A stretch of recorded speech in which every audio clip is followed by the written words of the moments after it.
Yeah, I don't know, I had pretty strong ideas about Jack, of what he would be, you know, the ingredients that would go into Jack.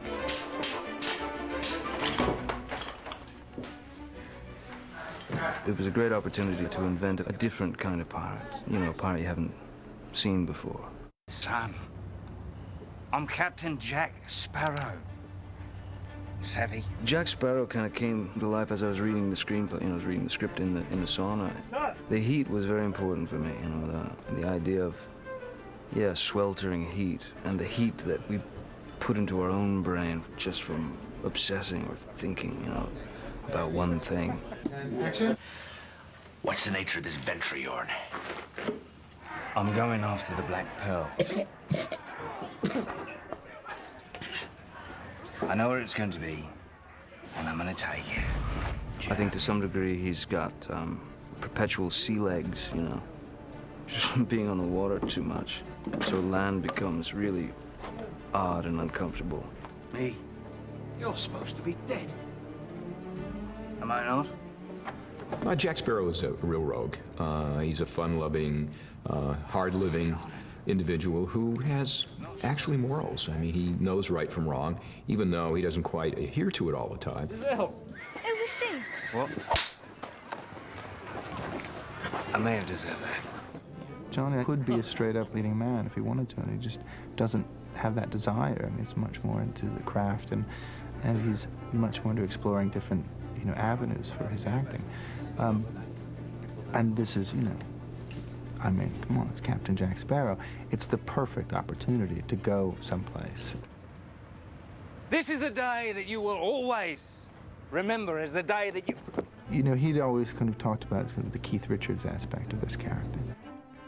One of my great heroes, and a guy who I think is maybe the most together human being I've ever seen or met, is Keith Richards. I swear you look just like him. So you take something as solid as that, and you combine it with, say, like Pepe Le Pew, you know, the cartoon character. But if we're gonna do the thing that puts that scene in jeopardy, I felt very strongly that he would, yeah, resemble kind of, yeah, modern day Rastafarian, you know, so dreads. Once again, Keith Richards, you see the guy and he's got these sort of little trinkets just sewn into his hair, you know, hanging. That was one of the inspirations for just all the stuff, you know. I like the idea that each one of these little pieces is a very vivid and extremely important memory for Jack. there she goes. It was extraordinary to watch Johnny Depp create that character because he played him like a complete drunken fool. Not that he was drunk, but every time I looked at him on set, I always thought he'd had about 8 vodkas or something, as he could barely get his words out. And he would just casually throw things off, and it was such a cool performance and very masterfully done.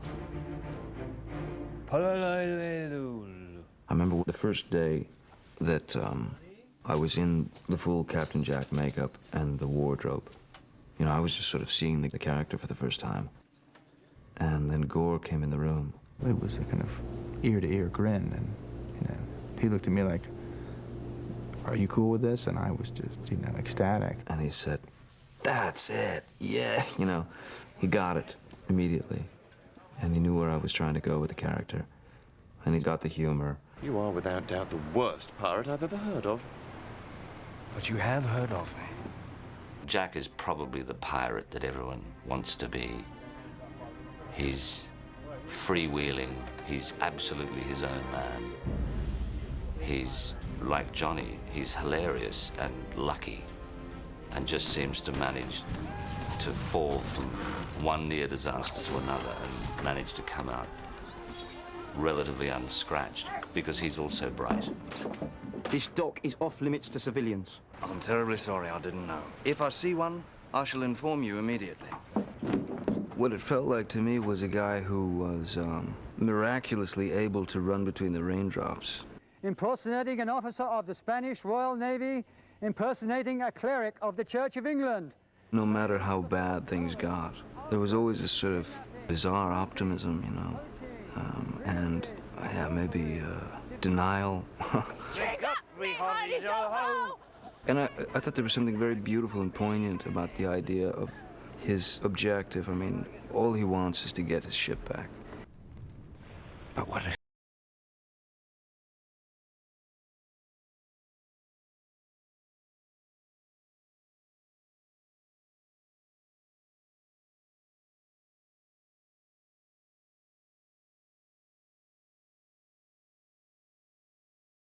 Character. Bring him to life is my favorite part. Just the fact that I got to play the guy.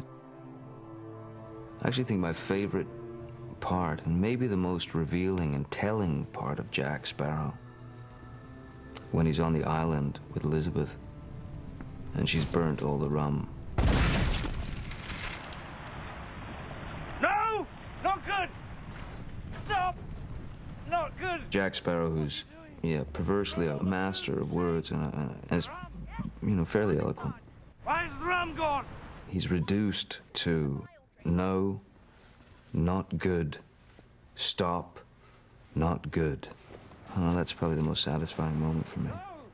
Felt the most, yeah, I think it's the most revealing for the character. That signal is over 1,000 feet high. The entire Royal Navy is out looking for me. Do you really think that there is even the slightest chance that they won't see it? But why is the rum gone?